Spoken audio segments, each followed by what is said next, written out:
Hello dear exam comrades, তোমাদের প্রত্যেককে welcome exam comrades ইউনিভার্সিটিতে। আমি অর্ণব শর্মা। অলরেডি তোমরা থাম্বনেল থেকে বুঝেই গেছো যে আজকের ডেসক্রিপটিভ ক্লাসের টপিকটা কি।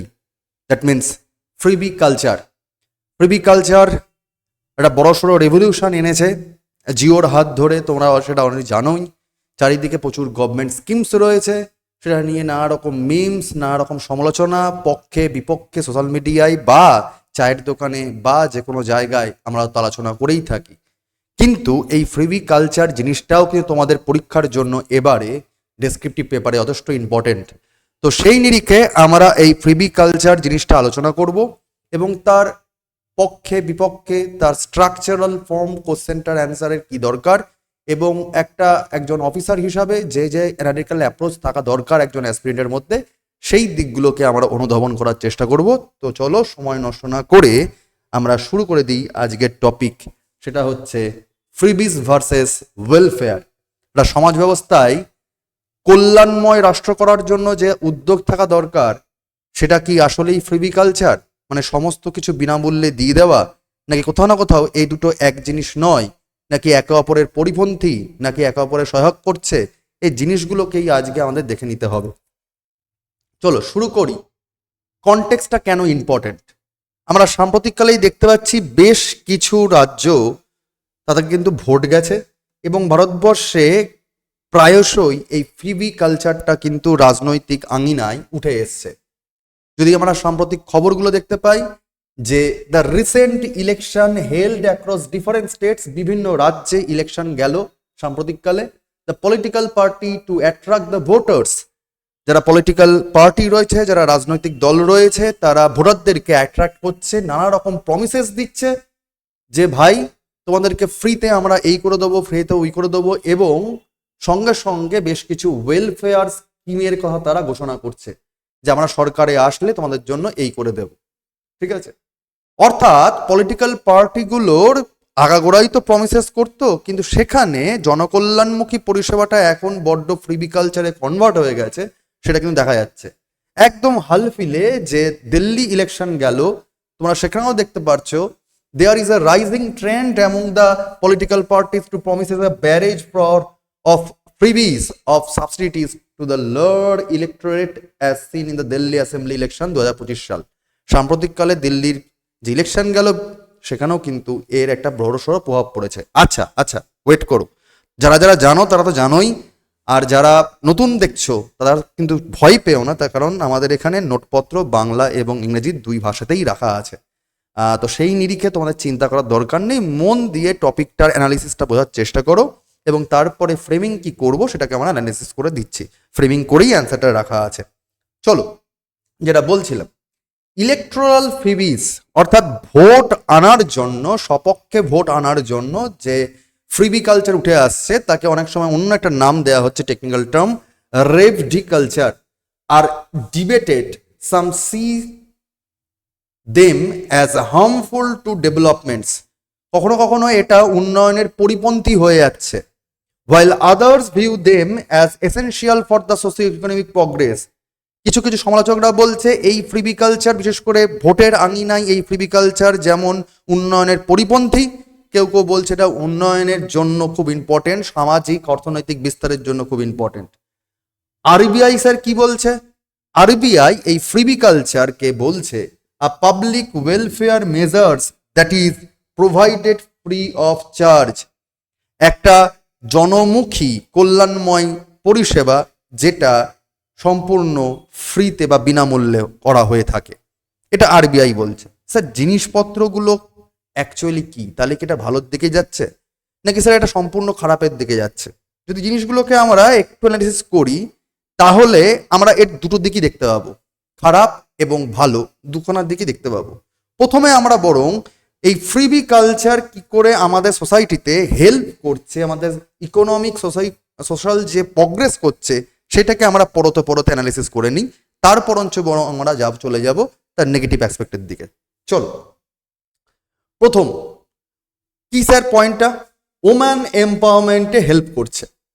Cash transfer to women boost financial developments, decision making and reduced dependency on the family members for immediate needs.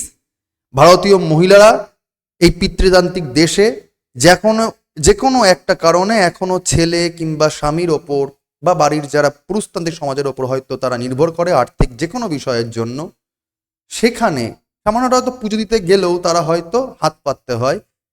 যখনই গভর্নমেন্ট নানা রকম স্কিমস এনে দিচ্ছে, সেক্ষেত্রে অনেকটা এই সমস্যাটা মিটে যাচ্ছে, তাদের সেলফ ইকোনমিক ডিপেন্ডেন্সি অন্যের ওপর সেটা কমে গিয়ে সেলফ ডিপেন্ডেন্সি এসে যাচ্ছে, আত্মনির্ভরতা চলে আসছে। যেমন আমাদের রাজ্যে আমরা দেখতে পাই লক্ষ্মীর ভাণ্ডার স্কিমটা, ঠিক আছে। তো নারীর ক্ষমতায়তন, নারীর যে অর্থনৈতিক যে বিস্তার, তার জন্য এই স্কিমগুলো বা রাদার এই ফ্রিবি কালচার কোথাও না কোথাও কিন্তু হেল্প করে দেয়।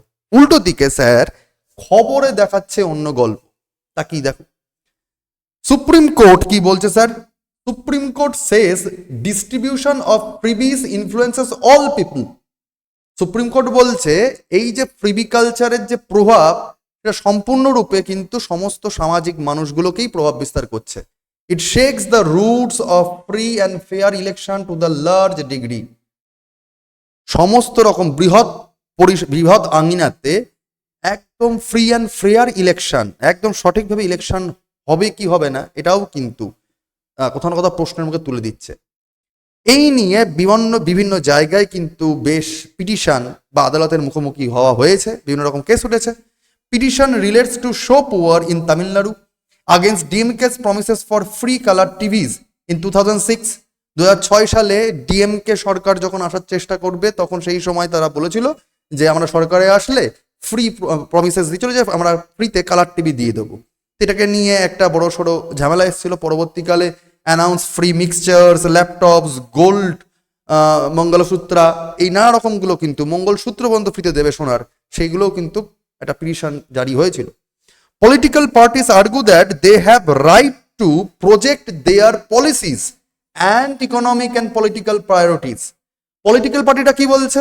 পলিটিক্যাল পার্টিটা বলছে স্যার আমাদের সংবিধানেই রয়েছে কল্যাণময় রাষ্ট্র করার কথা, তো আমরা যদি সরকারে আসি তাহলে আমাদের বক্তব্য বলছি যে আমরা কিভাবে উন্নয়ন করব, তো সেটার জন্য আমরা সেই ম্যানিফেস্টো অনুযায়ী কথা বলছি। কোর্ট বলছে assemblies parliament should decide on legitimacy of freebies. বলছে পার্লামেন্ট বা সংসদ বা যে কোনো আইনসভা তারা নির্দিষ্ট করুক কতখানি তারা ফ্রিবি দেবে অথবা ফ্রিবি দেবে না, তার একটা লেজিটিমেসি, তার একটা পরিসীমা তৈরি করে দিক।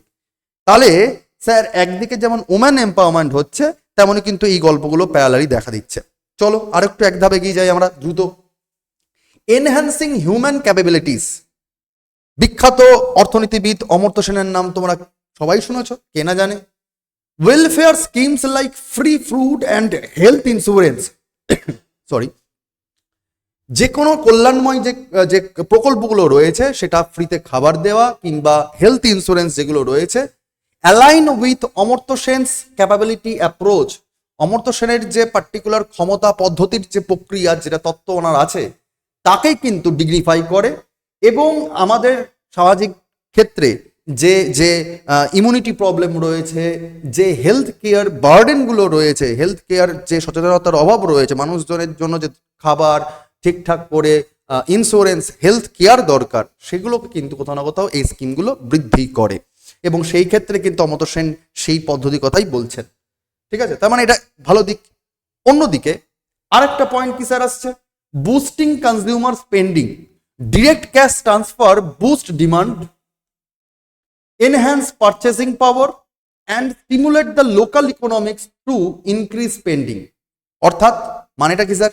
বুস্টিং কনজিউমার স্পেন্ডিং, কনজিউমার মানে উপভোক্তা, তাহলে উপভোক্তারা কি করি, আমরা কোনো না কোনো জিনিসকে কেনার চেষ্টা করি আমাদের চাহিদা অনুযায়ী, তাহলে চাহিদা যখন বাড়ছে তখন উপভোক্তারা কি করে, খরচা করে, তাহলে ভোক্তা বা উপভোক্তার ব্যয় বৃদ্ধি হচ্ছে। তো যদি বিভিন্ন রকম গভর্নমেন্ট প্রজেক্টের মাধ্যমে, যদি স্কিমের মাধ্যমে যদি পাবলিকের কাছে যারা উপভোক্তা তাদের কাছে যদি সরাসরি নগদ অর্থ স্থানান্তর হয়ে যায়, তাহলে তারাও জিনিসপত্র কিনবে, অর্থাৎ মার্কেটে ইকোনমিক চাকা ঘুরবে, মার্কেটে ইকোনমিক চাহিদা ঘুরবে এবং লোকাল লেভেলের বিজনেস কিন্তু ডেভেলপ হবে। এটাই কিন্তু এই বক্তব্যের মূল পয়েন্ট। চলে আসা যাক নেক্সট পয়েন্ট কি, পভার্টি অ্যালিভিয়েশন, দারিদ্র দূরীকরণ হবে। বিভিন্ন রকম সামাজিক যে প্রকল্পগুলো রয়েছে বিভিন্ন রকম রাজ্য সরকারের বা কেন্দ্র সরকারের, সেখানে ফুড সিকিউরিটি স্কিম হোক কিংবা পাবলিক ডিস্ট্রিবিউশন সিস্টেম হোক, যাকে আমরা রেশনিং সিস্টেম বলি, পিডিএস, কিংবা মিড ডে মিলের মতো যেসব স্কিমগুলো রয়েছে সেটা কিন্তু এনশিওর করে basic substance preventing extreme poverty. চূড়ান্ত দারিদ্র্য সীমার তলায় যেসব মানুষজন বসবাস করছে, আগামী প্রজন্মের যেসব মানুষজন বড় হবে, যে পুচকে পুচকে শিশুগুলো রয়েছে, তাদের যারা একদম পিছিয়ে পড়া শ্রেণী, তাদের বেসিক নিকটুকু কিন্তু এই এই জিনিসগুলোই, এই প্রকল্পগুলোই কিন্তু তাদেরকে অন্তত আশার আলো দেয়, তাদেরকে স্বাস্থ্যের উন্নতি দেয়, তাদের ইকোনমিক যে যে এটা জায়গাকে উত্তোলন করতে হবে, সোশিও ইকোনমিক স্ট্রাকচার, জাস্টিস, সেটাকে দেওয়ার চেষ্টা করে এই প্রকল্পগুলো। ঠিক আছে, চলো পরের স্যার পয়েন্টটা কি? Targeted welfare measures help bridge to gap between rich and poor. এই ধরনের বিভিন্ন রকম প্রকল্পগুলো আসলে যারা ট্যাক্স দেয়, সেই ট্যাক্স থেকে সরকারের ঘরে আয় আসে এবং সরকার সেই আয় দিয়েই নানা রকম প্রকল্প করছে। স্বাভাবিক ব্যাপার এটা। তার মানে সমাজ ব্যবস্থায় একটা উচ্চবিত্ত এবং নিম্নবিত্তের মধ্যে একটা ব্যালেন্সিং করার চেষ্টা করা হচ্ছে এই স্কিমগুলোকে দিয়ে দেওয়ার মারফত। অর্থাৎ টার্গেটিং ওয়েলফেয়ার মেজার্স, নির্দিষ্টমূলক লক্ষ্যযুক্ত যদি কল্যাণময় কোনো প্রকল্প নেওয়া যায়, তাহলে তার মাধ্যমে দারিদ্রতা কমানোর একটা বড় সড়ো চেষ্টা করা যেতে পারে।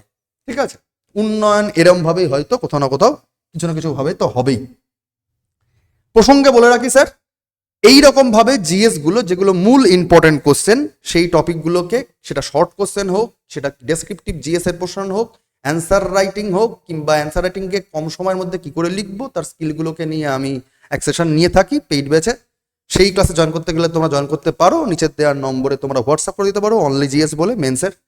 এছাড়াও যারা যারা ফ্রিতে ক্লাস করছোই অলরেডি, আমরাই হয় পশ্চিমবঙ্গের প্রথম যারা ডেসক্রিপটিভ জিএস বা সমস্ত সাবজেক্ট আমরা ইউটিউবে সম্পূর্ণ ফ্রি করে দিয়েছিলাম।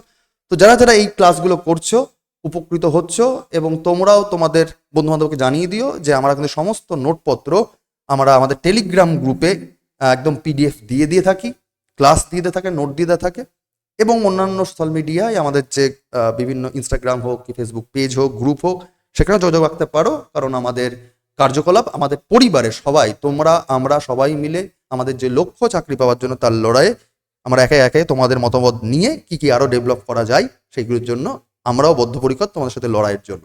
চলো টু দ্য পয়েন্ট আমরা ফিরে আসি যে স্যার এইগুলো তো ভালো দিক দেখলাম, কি করে হেল্প করছে, তাহলে স্যার খারাপ কি করে হচ্ছে? কোনো রকম কি ইফেক্ট পড়ে? কোনো রকম ভাবে কি নেগেটিভ ইফেক্ট পড়ে? কোনো রকম কি হার্মফুল ইফেক্ট পড়ে স্যার? উন্নয়নের পরিপন্থী হয়ে যায় এই ফ্রিবিকালচার, সেটা কি? চলো দেখে নি। লং টার্মের জন্য এটা কিন্তু বেনিফিট দেয় না। দীর্ঘমেয়াদে সুবিধা কি রকম হয়ে থাকে স্যার? দেখো, poor health causes personal suffering. ঠিক আছে, যে কোনো গরিব মানুষের হেলথের সমস্যা হয়ে থাকে পার্সোনাল কজিং এর জন্য। তুমি গরিব মানুষ, তুমি বিড়ি খেয়ে মরছো। ঠিক আছে, and strains public resources by raising healthcare demand. Early investment in nutrition being long-term benefits for the individuals and society. ঠিক আছে, প্রাথমিকভাবে এই পার্টিকুলার যে পুষ্টির দিক, সেটা সরকার দেখে আসছে, এবং দেখে আস্তে আস্তে আস্তে কিন্তু মানুষের শারীরিক বা খাদ্যাভ্যাস সবকিছুই পাল্টানো উচিত, এবং পাল্টেছেও। তো সেটার জন্য একটা দীর্ঘমেয়াদী সমাজের একটা ভালো দিক টেনে নিয়ে আসেই, সেটাকে নিয়ে কোনো রকম কিছু বলার জায়গা থাকেই না। তাহলে স্যার খারাপ আছে? খারাপটা স্যার আছে বটেই। খারাপটাগুলো স্যার কি? খারাপগুলো হচ্ছে সরকার এতগুলো স্কিমের বোঝা টানতে টানতে সরকারের যা আয় হয় সবই তো স্যার ব্যয় হয়ে যাচ্ছে। তাহলে রাইজিং রেভিনিউ ডিফিসিট, সরকারের এই ফ্রিবিকালচারের জন্য এত খরচ তার রেভিনিউ স্ট্রাকচারকে কোথাও না কোথাও ভেঙে চুরে দেয়, তাকে কোনো না কখনো ঋণের বোঝা চাপিয়ে দিয়ে থাকে। সরকার তখন চিন্তা পড়ে যায় যে গুরুত্বপূর্ণ ইম্পর্টেন্ট কাজ যেগুলো করতে হবে সরকারকে ডেভেলপ করার জন্য, সেইগুলো কোত্থেকে ফান্ড টানবে। সুতরাং privy drive and spending increases the fiscal burden বাড়িয়ে দেয়, এবং leading to a decline in the revenue surplus of the state. সরকারের যা মোট রাজস্ব হতে পারত, সেই রাজস্বের কিন্তু ঘাটতিতে বড়সড় একটা বোঝা হয়ে যায় এই ফ্রিবিকালচার বা এই সোশ্যাল ডেভেলপমেন্ট যে প্রজেক্টগুলো রয়েছে, সবকিছু যদি ফ্রিতে হয়। স্যার উদাহরণ দিন, case study. Delhi's revenue surplus dropped by 35% between 2023-22 and 2024-25। Delhi সরকারের রাজস্বে ঘাটতি পড়ে গেছিল স্যার এই উন্নয়নমূলক প্রকল্পগুলোর জন্য, 35% রাজস্বে ঘাটতি পড়ে গেছিল। আমরাও জানি পশ্চিমবঙ্গে সরকারের ক্ষেত্রে কিন্তু দীর্ঘদিন ধরে বড়সড় একটা ঘাটতি চলে আসছে নানা রকম উন্নয়নশীল প্রকল্পগুলো যেমন ভালো করছে, তেমন তারা যারা বিপক্ষে বলছেন তারাও কিন্তু এই যুক্তিটা দেখাচ্ছেন যে রাজ্য সরকারের লোন বেড়ে যাচ্ছে, রাজস্ব ঘাটতি কিন্তু ধীরে ধীরে বেড়েই যাচ্ছে। তার মানে স্যার এটা ইকোনমিক একটা ডিক্লাইনেশন। এছাড়া স্যার খারাপ দিক কি? Higher subsidy expenditure. বারবার করে যদি বড় মাপের একটা ভর্তুকি দেওয়ার চেষ্টা করা হয় তাহলে সেক্ষেত্রে কিন্তু ভর্তুকির একটা বড়সড় ব্যয় বেড়ে যাবে। সেক্ষেত্রে আরবিআই কিন্তু এই ভর্তুকিগুলোর জন্য একটা ওয়ার্নিং কি দিচ্ছেন? RBI warns that unchecked subsidies, যেগুলো ঠিকঠাক করে পরীক্ষা নিরীক্ষা করা হয়নি, ডাইভার্ট ফান্ডগুলোকে কিন্তু কোনো না কোনো রকম ভাবে, মানে দেখো রাজার ধনও ফুরিয়ে যায়, সুতরাং সেক্ষেত্রে কোনো একটা টাকা থাকা মানেই ইম্পর্টেন্ট নয় যে টাকা খরচ করতে হবে, রাদার ইম্পর্টেন্ট এটা টাকাটাকে তুমি কিরকম ভাবে খরচা করবে। তো divert funds from the infrastructure, health care and the education with annual cost rising by rupees 10,000 থেকে 12,000 crore due to new freebies। RBI সতর্ক করে দিচ্ছে যে এই অনিয়ন্ত্রিত সরকারের যে যখন তখন যেরকম ভাবে এই যে ফ্রিবি কালচারের জন্য বা ভোট কালচারের জন্য এই যে নানা রকম প্রকল্প ঘোষণা করে দেওয়া, সেটা কোথাও না কোথাও কিন্তু পরিকাঠামোকে উন্নয়ন করার বদলে কিন্তু অবনয়ন করে দিচ্ছে। তহবিল কোথাও না কোথাও কিন্তু নষ্ট করে দিচ্ছে, যেখানে বার্ষিক যে ব্যয় সেটা বেড়ে দাঁড়াচ্ছে প্রায় বছরে 10,000 থেকে 12,000 কোটি টাকার থেকে বৃদ্ধি পেয়ে যাচ্ছে সেই খরচের মাত্রা। সুতরাং এটা কিন্তু কোথাও না কোথাও রাজকোষের জন্য একটা বড়সড় চাপ, এবং সাবসিডি এক্সপেন্ডিচার কোথাও না কোথাও কিন্তু বেড়ে যাচ্ছে। এটা কিন্তু থ্রেট। Increase tax burden. সরকার বারবার করে যদি লোকজনকে নানা রকম স্কিম দিয়েই থাকে, তো ন্যাচারালি সরকার টাকাটা পাবে কোত্থেকে? তাহলে যেসব লোকজন ট্যাক্স দেয় তাদের ট্যাক্সের মাত্রা কি করবে? বাড়িয়ে দেবে, দিয়ে আরো উন্নয়নশীল প্রকল্প করবে। তো যারা ট্যাক্স দিচ্ছে তাদের ট্যাক্সের মাত্রা কিন্তু সমানতালে বেড়েই যাচ্ছে। তো ট্যাক্স বার্ডেন কিন্তু আস্তে আস্তে বাড়ছে। যারা ট্যাক্স টানছিল, ট্যাক্সের বোঝা টানছিল, তাদের কিন্তু ট্যাক্সের বোঝা সমানতালে ঊর্ধ্বমুখী থাকবে, কারণ সরকার এক শ্রেণীর থেকে নিয়ে যাবে আর এক শ্রেণীকে দিয়েই যাবে। ট্যাক্সের বার্ডেন সমানতালে বেড়ে যাবে, যেটা মধ্যবিত্ত এবং বেশিরভাগ সাধারণ মানুষের ক্ষেত্রে কিন্তু মুশকিল। ঠিক আছে, এটা কিন্তু কোথাও না কোথাও একটা বড়সড় চাপ।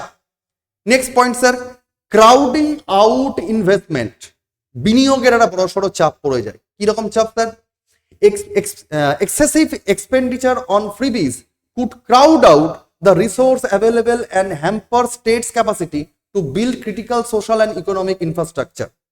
যদি আজকে প্রচুর পরিমাণে আজকে সাধারণ মানুষকে নানা রকম প্রকল্প, হয়তো অতটাও প্রকল্প প্রয়োজনীয় নয়, নানা রকম যদি ভোট কালচারের জন্য স্কিম দিয়ে দেওয়াই হয়, তো সেক্ষেত্রে সরকারের উন্নয়ন বা পরিকাঠামোগত উন্নয়ন করার জন্য সেরকম ভাবে আর ফান্ড থাকে না। তাহলে পরিকাঠামো হয় না, পরিকাঠামো না হলে স্যার নতুন করে কর্মসংস্থান হবে না, কর্মসংস্থান না হলে মানুষ কিন্তু আয় করার সেই জায়গাটাই তৈরি হবে না, বা সেখানে যদি পরিকাঠামো না হয় তাহলে বাইরের দেশের বড় বড় লোকজন বা আমাদের দেশের বড় বড় যারা ইন্ডাস্ট্রিয়ালিস্ট তারা কিন্তু ইনভেস্টমেন্ট করবে না। তো ন্যাচারালি কর্মসংস্থানের সুযোগ কমছে, সারা জীবন ধরে এই ভর্তুকি টানতে টানতে কিন্তু দেনার জালে জর্জরিত হয়ে যাবে। This is the threat. বিনিয়োগের চাপ কোথাও না কোথাও কিন্তু ইনভেস্টমেন্ট ক্রাউডিং আউট, মানে বিনিয়োগ পালিয়ে যায়, বিনিয়োগ হয় না, এখানে বিনিয়োগ হবে না। এই ভোট কালচারের জন্য কিন্তু এখানে বিনিয়োগ আস্তে আস্তে কমে যাবে। তোমরা কোথাও কি মিল পাচ্ছ? ফাল পেলে কমেন্টে জানিয়ে দাও কি সমস্যা হচ্ছে, কোথায় না হচ্ছে, কেন ইম্পর্টেন্ট তাহলে বুঝতে হচ্ছে টপিকটা রিসেন্ট ইস্যুর জন্য। পোটেনশিয়াল ক্রেডিট ডিফল্ট রিস্ক, সম্ভাব্য ঋণ খেলাপি ঝুঁকি কি করে থাকে। স্বাভাবিকভাবে তুমি দেখবে যখন তোমার কাছে টাকা থাকবে না তখন তুমি সমানতায় একজনের থেকে ধার করবে আরেকজনকে তুমি দিয়ে দেবে, একজনের থেকে ধার করবে একজনকে তুমি দিয়ে দেবে। এবার যখন ঋণের বোঝা বেড়ে যাবে তখন তুমি প্রত্যেককে মুখোমুখি হতে ভয় পাবে, তো ন্যাচারালি তুমি তখন লুকিয়ে থাকবে। আবার যখন তোমার অন্যকে মেটাতে হবে তখন তুমি আবার একটু ধার করার চেষ্টা করবে। অর্থাৎ তোমার কিন্তু ঋণ, যখন তুমি ঋণ করছো তো ঋণ একটা সময় তখন দিতে পারবে না, তখন তুমি ঋণ খেলাপ করার চেষ্টা করবে, মানে তুমি ঋণ মেটাবে না, অর্থাৎ ঋণ খেলাপি ঝুঁকি কিন্তু বেড়ে যাচ্ছে। ওয়ার্সিং ফিসকাল হেলথ অ্যাফেক্ট স্টেটস। রাজ্য যদি সমানতালে আজকে উন্নয়ন করার জন্য, প্রকল্প করার জন্য বা ভোট কালচারের জন্য সমানতালে যদি এরকম ফ্রিবি কালচার করেই থাকে, তাহলে রাজ্য সরকারের যে দেনাগুলো আসছে সেই দেনাগুলো কিন্তু একটা সময় গিয়ে পাহাড় প্রমাণ কি পর্বত প্রমাণ কি তার থেকেও আকাশচুম্বী হয়ে যাবে, তখন কিন্তু বড় সড়ো মুশকিল হবে, তখন ঋণ কি করে শোধ করে সেটাকে নিয়ে কিন্তু এটা বড় সড়ো ঝুঁকি থেকেই যাবে। This is the threat of our governance. ঠিক আছে, আর কি sir? Distort decision making. Some argue, কিছু কিছু সমালোচক এও বলছে that freebies amount to the bribery and discourage voters from the making informed choice। আজকে সাধারণ মানুষ ডেমোক্রেসি, আমাদের দেশটা অনেক কষ্টে স্বাধীনতা প্রাপ্ত হয়েছিল, আমাদের সংবিধান অনুযায়ী আমরা Democratic right pi, right to vote and right two contest. আজকে যদি সঠিক তথ্য না আসে, এইটা কালোবাজারি টাকা, কালো টাকা না সাদা টাকা, কিভাবে আজকে উন্নয়ন করা হচ্ছে, কি করা হচ্ছে না, মানুষ যদি সবকিছুই পেতে পেতে পেতে পেতে লোভ বেড়ে যায়, তাহলে মানুষের আর কোনটা ঠিক কোনটা বেঠিক তার পার্থক্য করতে পারবে না। তখন বলবে আমি তো আগে বাঁচি, আস্তে আস্তে নিজের বাড়িতে আগুন ঢুকে পড়বে, তাও বুঝতে পারবে না কোনটা ঠিক কোনটা উচিত নয়। সুতরাং মানুষের সিদ্ধান্ত গ্রহণে, দেশকে পরিচালনা করার জন্য এই যে মিসলিড গুলো চলছে পলিটিক্সের, যেটা ভারতবর্ষের জন্য, আমাদের বৃহত্তর ডেমোক্রেসির জন্য, পৃথিবীর বুকে সবচেয়ে বড় ডেমোক্রেসি, তার জন্য কিন্তু কোথাও না কোথাও বড় সড়ো থ্রেট হয়ে যাচ্ছে। তো এইগুলো কিন্তু থ্রেট এই ফ্রিবি কালচারের। ওকে স্যার, যদি এক কথা দেখে নিই তাহলে ফ্রিবি কালচার আর ওয়েলফেয়ার মধ্যে পার্থক্য কি? আমরা জানি আমাদের সংবিধানের ডিপিএসপি বা ডিরেক্টিভ প্রিন্সিপাল অফ স্টেট পলিসির মধ্যে কল্যাণময় রাষ্ট্রের কথা বলে দেওয়া হয়েছে, ইকোনমিক, সোশ্যাল অ্যান্ড পলিটিক্যাল। তো সেক্ষেত্রে কোন কোন ক্ষেত্রে স্যার আমরা ওয়েলফেয়ার কোন কোন জিনিসকে বলবো, আর কোন কোন ক্ষেত্রে স্যার আমরা কাকে বলবো যে ফ্রিবি কালচার বলা যেতে পারে? পার্থক্যটা স্যার কি? What is the basic differences? They welfare কোনটা? They are generally aimed at benefiting the target population of the short term. তুমি কাউকে কল্যাণ করতেই পারো, বাট শর্ট টার্মের জন্য, দীর্ঘদিন ধরে তুমি যদি তাকে দেখেই যাও ভাই, কতদিন ধরে তুমি দেখেই যাও। সুতরাং দীর্ঘদিন ধরে কোনো কিছু দেখে যাওয়াটাকে কোনো রকম ভাবে বলা যায় না ওয়েলফেয়ার। শর্ট টার্মের জন্য তাকে বলা যেতে পারে ওয়েলফেয়ার। ঠিক আছে? প্রিভিস they are typically aimed at fulfilling the constitutional obligations. ডিপিএসপির যে উদ্দেশ্য, সেটা কোথাও না কোথাও কিন্তু ফ্রিবি কালচার কি করছে? অবস্ট্রাক্ট করে দিচ্ছে, কোথাও না কোথাও বাধা সৃষ্টি করছে। They are often seen as a way of luring voters of bribing them with the popularized promises. আমি এই যে একটু আগে দেখালাম 2006 সালে যেমন বলেছিল যে সোনার মঙ্গলসূত্র দিয়ে দেবে, কালার টিভি দিয়ে দেবে, ল্যাপটপ দিয়ে দেবে, এই যে এত চব্য আসছে না, কোথাও না কোথাও পাবলিককে, ভোটারদেরকে কি করা হচ্ছে? ব্রাইবারি করা হচ্ছে না, ঘুষ দেওয়া হচ্ছে। তুমি সরকার এনেছো, তোমাকে আমি দেবো, সরকার এনেছো, তোমাকে এই দেবো। তার মানে কোথাও না কোথাও সেটা কিন্তু ডিপিএসপির মধ্যে পড়ে না স্যার, সেটা ওয়েলফেয়ারে হতে পারে না। They are often seen as a way of promising social justice, equality and human development. ঠিক আছে? তাহলে স্যার অ্যাকচুয়ালি কি হওয়া উচিত ছিল? সোশ্যাল ওয়েলফেয়ার করতে হলে তোমার social justice, equality, human development এগুলো করা উচিত ছিল। কিন্তু এইগুলোর নাম করে করা হচ্ছে কি? আজকে উল্টোটা করা হচ্ছে, মানুষকে কোথাও না কোথাও করে আজকে ফেক প্রমিসেস করছে, বা ফেক প্রমিসেস না করলেও লোভ দেখিয়ে ব্রাইব দিয়ে, এটাও তো এক ধরনের ঘুষ দেখিয়ে দিয়ে তারা ক্ষমতায় আসার চেষ্টা করছে।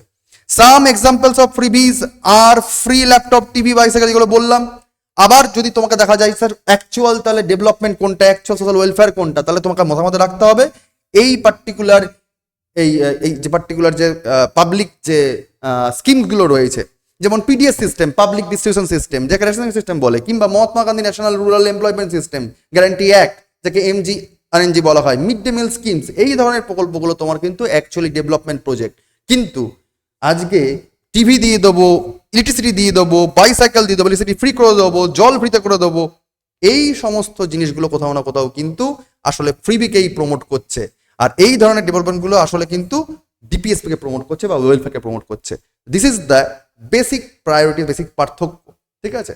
কোনটা কোনটা হওয়া উচিত বুঝতে পারছো, যে কোনো না কোনো রকম ভাবে কিন্তু গোলমাল পাকিয়ে দিচ্ছে, এই ধরনের মিসলিড করছে কোনটা কল্যাণ সাধন আর কোনটা বিনামূল্যে যে প্রভাব।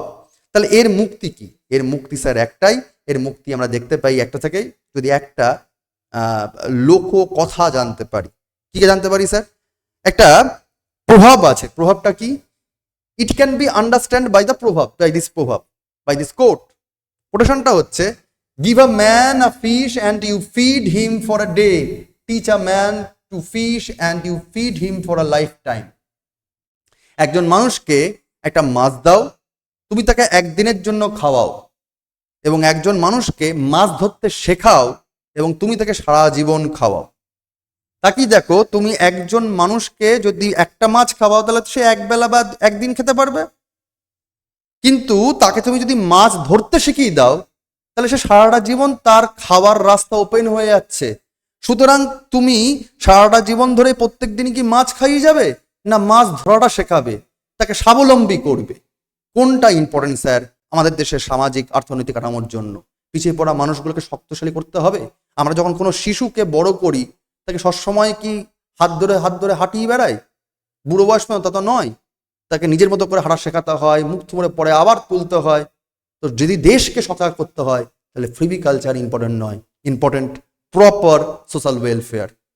তো প্রপার যে অ্যান্সার রাইটিং এর যে ধাঁচ হওয়া উচিত, আমরা পয়েন্ট আমাদের সেগুলো অ্যানালিসিস করলাম।